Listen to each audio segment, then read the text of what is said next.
Hello, everyone. My name is Ethan Reichman, and in this video, I'll be talking to you about my analysis of online and remote teaching positions, as well as online and remote curriculum design positions, and a brief summary of an interview I was able to conduct with someone who's actually in this career field. Let's get started. So the first job things we want to look at is just the jobs themselves, the titles.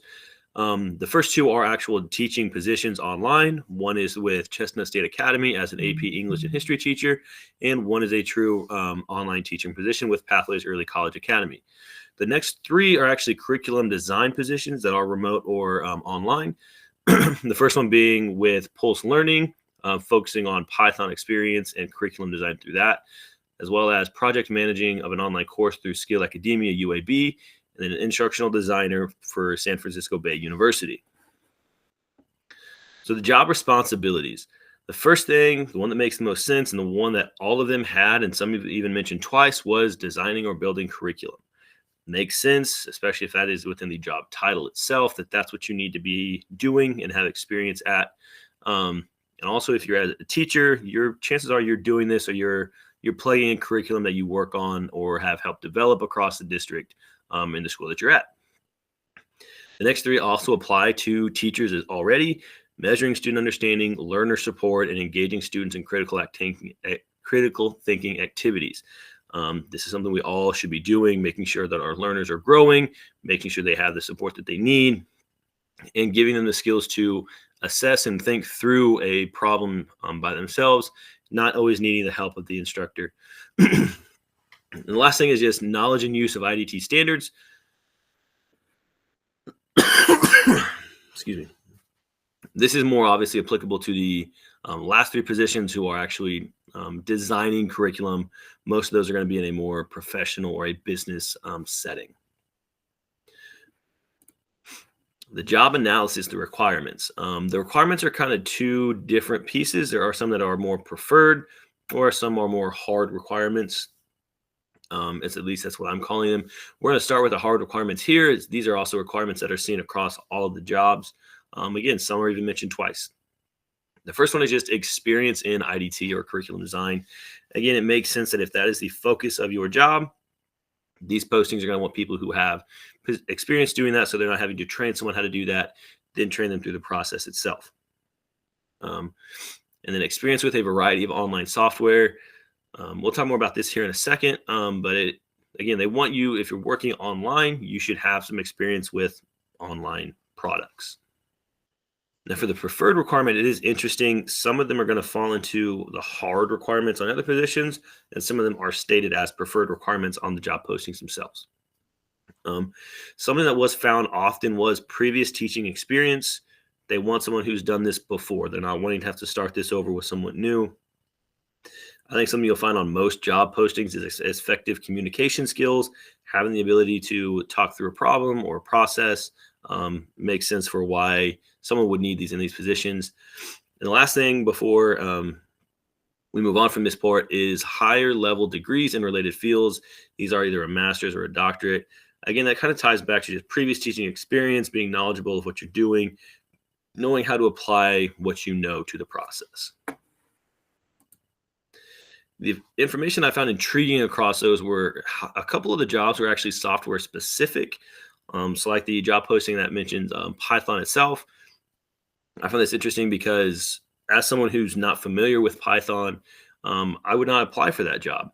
Even though I may be a good applicant in all the other areas, that's something that I feel like could be turning away great potential applicants. The other thing was how similar a lot of those ideas, the requirements, the qualifications were between the postings.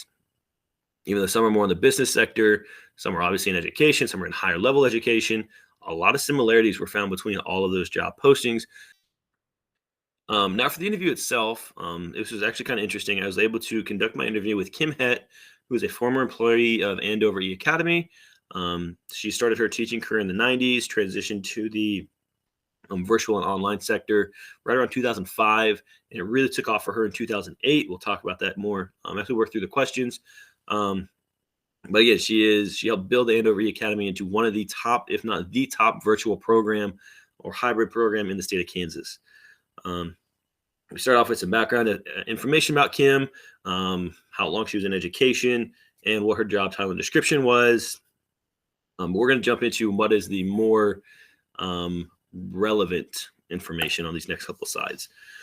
So one of the questions was, what does a day or week look like for her team? And she says most of it is just spent online virtually with students. They are a hybrid school, so they did have, 1 day a week where they would meet physically with these students. And this really reminded me of teaching with COVID, if you have any experience with that, or maybe you were a student during that time.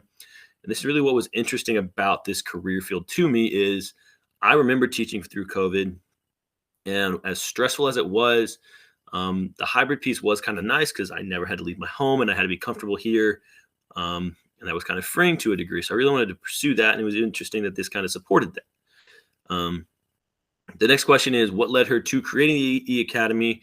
And this was probably the most intriguing response that I got from her. Was it was more or less it started as a money grab. In 2008, when the housing market crashed, funding was getting pulled from education. Well, she was approached by an administrator who knew she had some background in this field and said, hey, funding is still coming in for students, even if they're virtual. They're getting as much money for a traditional in the classroom, in the desk student as they were for a student who may be in another state or in another county across the state. And so it was for them, it all started as money, which I found really intriguing that, that's what started this program. And here it is in the state of Kansas leading the way in this field now. The pros and cons, Kim mentioned how one of the big pros is you're able to reach a lot more students and able to reach those students who maybe have a disability or a reason they can't come to school. They can still kind of have that classroom community. But she also talked about one of the big things is the detachment a lot of teachers feel with these virtual students. A lot of people go into education to have that connection, and it's harder to have when you aren't in person with those students. One of the next questions I asked Kim was, what does she wish she would have known before getting involved in the field? And something that came up for her was just a lack of resources that she had when she started out. Obviously, here we are, roughly 20 years later, and online resources and virtual resources and technology has grown so rapidly that that's not really something she sees a lot of people struggling with now. That's something she had to struggle with, was taking a traditional resource and making it work for a virtual learning environment. Something she got really excited about was the question about the next 10 to 15 years. Her eyes kind of lit up. And she mentioned how AI is bringing so much to this field. With virtual learning environments, more hands-on products and stuff like that. She said it's going to help push the virtual school even farther along and start even competing more with traditional classrooms than what it currently is now. The final question I had for her was, what advice would she give someone looking into teaching online? And the big thing she said was find ways to connect. She said for her, it was great because she was able to connect more with her students' families. She got to know her students' dogs and stuff, for example. But she did mention the burnout. Most teachers leave within 2 to 3 years because of that feeling of isolation and that lack of a social circle of peer teachers that they have. So that was one thing that she mentioned is that's a big cause of teachers leaving the field, which I found was really interesting. It just overall is great insight to seeing how something started and to how it grew, how it started in 2008, more or less with needing funding. And here it grew into being a great resource for the state of Kansas. How rapidly the space is changing. And, according to Kim, it's going to continue to change even faster than what we currently see it change. I found it really interesting how Kim got excited about AI, whereas a lot of the physical or the traditional teachers I teach with are getting nervous about AI or it's a negative in the classroom. So it's interesting how those two perspectives can cause someone to have a different viewpoint on that. Unfortunately, it does sound kind of lonely or tough for those. I'm someone who I do need kind of a social support group. So that was something that did kind of perk my ears a little bit, talking about just the burnout that tends to occur in those areas. But overall, I really enjoyed researching this. I hope you enjoyed the analysis I was able to provide. Here are my resources, and thank you for your time. I hope you enjoyed.